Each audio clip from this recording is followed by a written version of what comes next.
It all started when Oceanic Flight A-15 ran into a violent storm on the way to its destination. The plane was torn into two pieces in midair. The rear section crashed first. Right after that, the passengers in the front section also came down on a deserted island, and I woke up in a bamboo grove.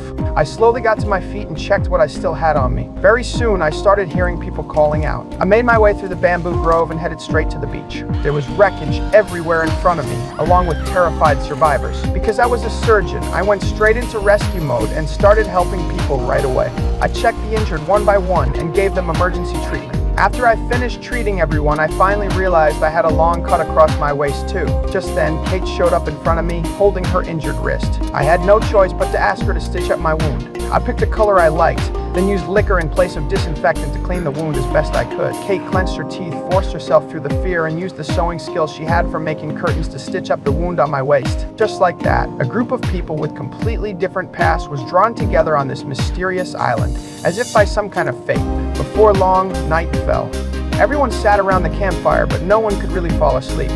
We were all waiting for morning to come. We hoped that after sunrise, a rescue boat would appear on the horizon. But right then, a terrifying sound suddenly came out of the jungle ahead of us. It kept echoing and drilling into everyone's ears. Deep in the jungle, it felt like some giant creature was hiding there, and wherever it passed, the trees and brush were all torn apart.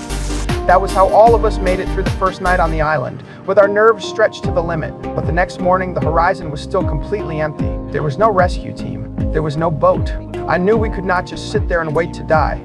So I gathered a few others and got ready to head deep into the jungle. We were going to find the crashed cockpit.